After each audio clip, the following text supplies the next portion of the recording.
Привет! Привет! Привет, привет, привет, привет. Привет. Как дела?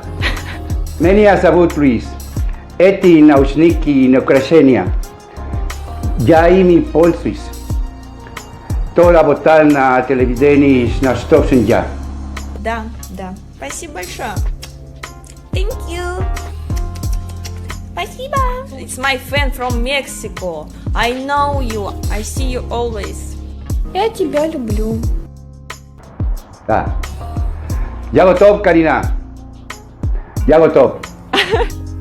Все, окей, окей. Так.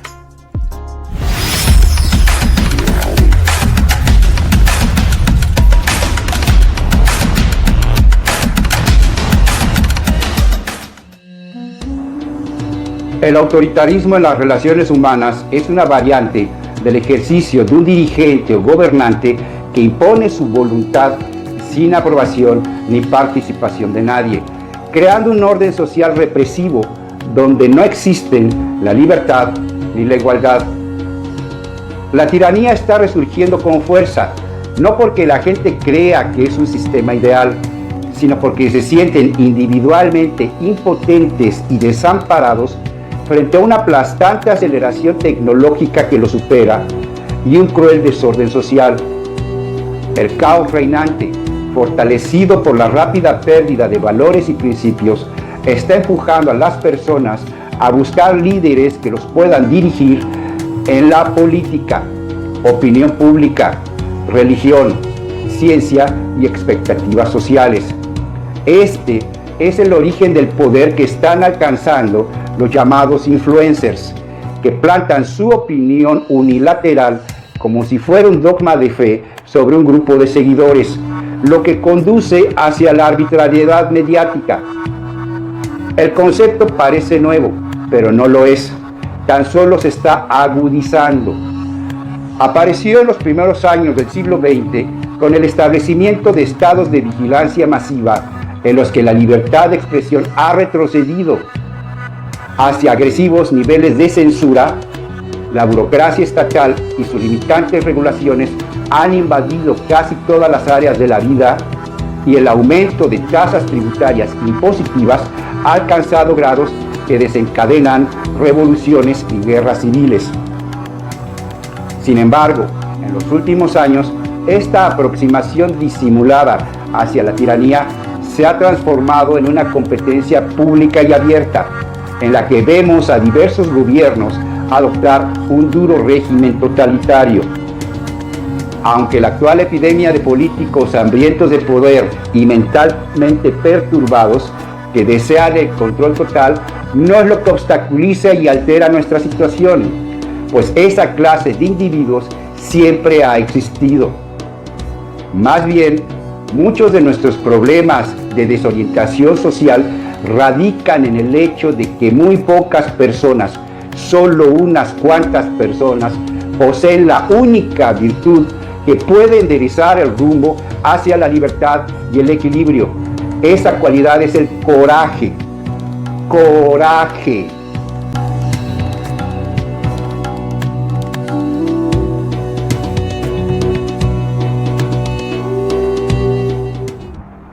En 1978, el interesante escritor ruso Alexander Solzhenitsyn, autor de Archipiélago Gulag y Un día en la vida de Iván Denisovich, comentó sobre este asunto. Una disminución del coraje puede ser la característica más llamativa que un observador externo nota en Occidente en nuestros días.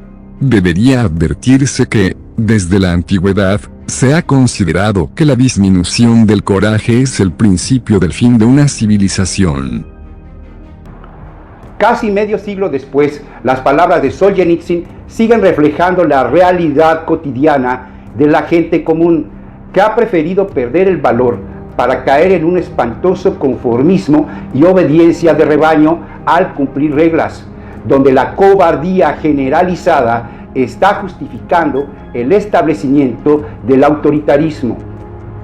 Increíblemente, otro factor de influencia del conformismo desde la infancia es un sistema educativo institucional que enaltece y promueve los derechos de la mayoría sobre los derechos individuales. Es un efecto negativo natural de la democracia, que el filósofo Platón ya había advertido hace más de 1600 años, donde la voluntad de un pueblo sin educación muchas veces puede apagar las aspiraciones de un individuo bien capacitado. En numerosas ocasiones ha ocurrido que la voluntad de una colectividad pasiva y conformista anula la voluntad de una persona progresista. Buena parte de la población cree que un ciudadano ejemplar debe ser obediente, apegado a las normas y principios que dictan aquellos en posiciones de poder o celebridad, lo que implica suprimir nuestros propósitos e ideales. Al actuar con obediencia ciega, el conformista rechaza por completo conceptos como moralidad o legalidad. Por lo tanto, ignora intencionalmente el hecho de que las reglas de un gobierno pueden ser inmorales o ilegales, impulsadas por la corrupción, que dan paso a la ruina individual o colectiva y la descomposición social. Lo mismo ocurre con la ética. Muchos asocian la obediencia, se es bueno en la medida que se obedecen los dictados de la sociedad, y mientras más incondicional es la obediencia, mucho mejor es la persona, lo que en el fondo es similar a la sumisión de un robot o de un perro entrenado. La mayor amenaza que enfrenta una persona subordinada sobre el valor o la importancia de su propia obediencia es ver a otras personas ejercer un criterio independiente, responsabilidad y confianza en sí mismos y libertad de expresión o decisión. Por lo tanto, es absurdo que el conformista obedezca mientras observa a otros libremente elegir sus preferencias. Más bien, las personas que aceptan la conformidad social apoyan al Estado cuando quiere aumentar el control sobre el comportamiento y pensamiento de las masas, imponer restricciones y normas y castigar a los inconformes. Entonces, los países, grupos o personas que desafían la conformidad y sumisión social son un peligro para el orden establecido y deben ser eliminados. Así tenemos que en un régimen dictatorial, la mayor parte de la sociedad se somete pasivamente a un lento pero constante proceso de limitaciones destructivas, mientras el Estado usa la violencia directa para castigar a una minoría rebelde. Entonces, las masas justifican su apoyo a tales medidas represoras devaluando a los inconformes, convencidos de que las víctimas se han ganado su sufrimiento o castigo por sus malvadas acciones o carácter dañino. Tal como lo advirtió Solzhenitsyn, una sociedad conformista y cobarde se coloca a sí misma en un proceso de destrucción, producido por el exceso de conformidad pública y fuerza gubernamental. Para contrarrestarlo, se necesitan más personas con coraje moral, lo que implica la voluntad para desafiar órdenes, rechazar el control autoritario y defender valores como la verdad, libertad y justicia que han quedado reducidas a un discurso político. Esto requiere tomar conciencia de la realidad social. Alguien ya había dicho esto hace décadas. Y poseer el coraje para enfrentar riesgos como ser ridiculizado, insultado o condenado al aislamiento. A menos que más personas puedan reunir el coraje moral para renunciar al conformismo, defender lo que es correcto y al mismo tiempo hacer una pequeña contribución para frenar la tiranía, las sociedades seguirán avanzando hacia la etapa donde los gobiernos serán libres de hacer lo que les plazca, mientras que los ciudadanos solo podrán actuar con permisos limitados, lo que representa el dominio por la fuerza bruta. Así tenemos que la mayoría de las personas prefieren responder cobardemente, no solo en situaciones de peligro, sino en las que arriesgan su estabilidad o intereses. Es mucho más fácil y cómodo agachar la cabeza y obedecer que levantar la cabeza y desafiar. Entonces, en la lucha contra el autoritarismo, el esfuerzo de cada persona es heroico y crucial. Esta creencia en el poder del individuo es universalmente reconocida. Una sola persona puede activar un profundo cambio social. Sin embargo, aunque es poco lo que se puede lograr actuando en solitario, el verdadero impacto ocurre cuando el esfuerzo de ese individuo logra trascender y mover a las multitudes en la búsqueda de un cambio común hacia el crecimiento y la fortaleza. Por lo tanto, todos los gobiernos autoritarios saben perfectamente que el peligro para ellos son esas personas aisladas que muchas veces, sin proponérselo, con sus acciones o ideas, pueden detonar un cambio social, porque demuestran que si ellos pueden lograr algo, los demás también. Es por esto que los grandes dictadores defienden las ideologías colectivistas que casi siempre son vagas y amorfas, ya que revuelven múltiples intereses que no logran unificarse. Un colectivo es solo un grupo de ideologías construido alrededor de incontables tendencias. No tienen un eje común. Cada una defiende un propósito diferente y piden a los demás se sometan a ella, tal como ocurre con las religiones, que también son estructuras ideológicas, adoran a su propio Dios y son intolerantes con los demás. Por lo tanto, nunca van a buscar un bien universal. Durante generaciones, es el Estado-nación el que más frecuentemente ha sido elevado a la posición de colectivo supremo por aquellos que desean y buscan gobernar a los demás. Este no ha sido un proceso espontáneo ni natural, sino soportado por fuertes adoctrinamientos y permanentes campañas de propaganda. Idolatrar al colectivo de la nación es un arma extremadamente valiosa para los políticos, porque son vistos como líderes absolutos. Por lo tanto, cuantas más personas se identifiquen con el Estado-nación, más mentes tendrán bajo su control, lo que facilita el camino hacia la tiranía. La creciente dependencia hacia la voluntad del Estado es un síntoma muy peligroso. Implica que un país completo está en camino de convertirse en un rebaño de ovejas, que dependería de su totalidad de un pastor que lo guíe, del que no siempre se conoce su capacidad ni sus intenciones. El talento de adoctrinar a las masas para que acepten la superioridad de un determinado grupo y convertirlo en un fiel rebaño de ovejas es una indispensable especialidad de la psicología para que un régimen dictatorial mantenga el control sobre la población. Ha quedado demostrado que las tiranías más represoras, con enormes fuerzas policiales y de espionaje, y los más crueles sistemas penitenciarios, necesitan inmensas campañas de propaganda psicológica para justificar su poder. Evidencia de que la fuerza bruta no es suficiente para mantener la autoridad si no logra controlar la mente de sus súbditos.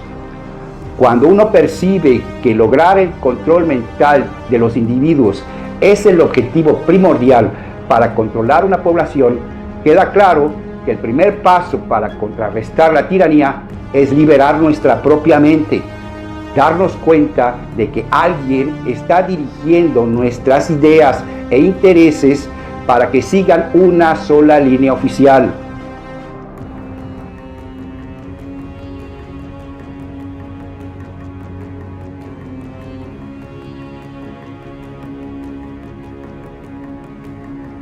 Hace 200 años, el filósofo Ralph Waldo Emerson escribió: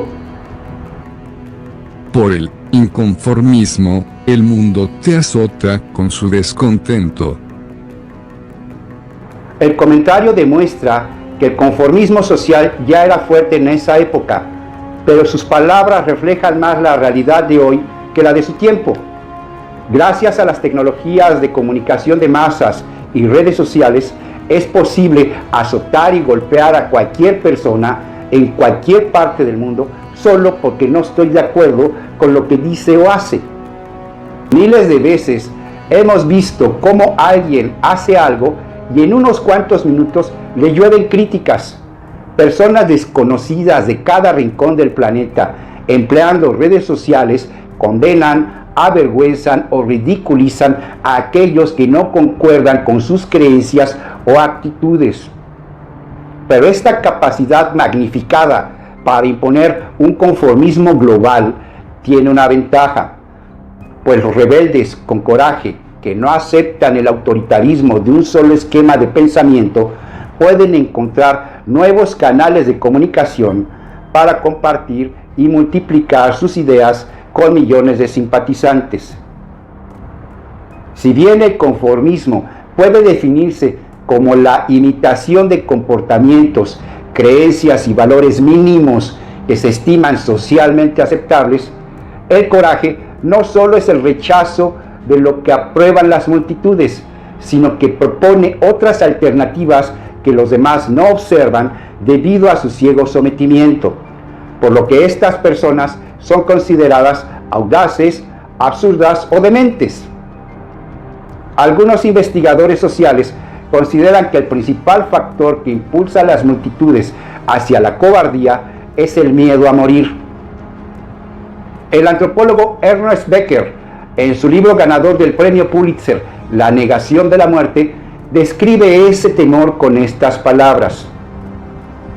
Este es el terror, haber emergido de la nada, tener un nombre, conciencia de sí mismo, sentimientos internos profundos, un poderoso anhelo interno de vida, expresión personal, y con todo esto, morir.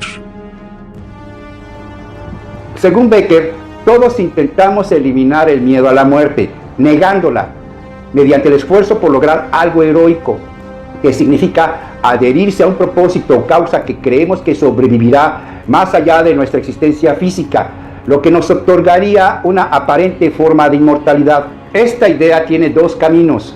Primero, el conformista o el cobarde buscan adoptar un rol social, rutinario y repetitivo, pero que aporta una reputación y seguridad colectiva a largo plazo sin riesgos. Se conforman con vivir de manera automática y acrítica, pero que les asegura al menos una pequeña parte de los valores culturales aceptados en su sociedad. Becker le llama a esto heroísmo cultural.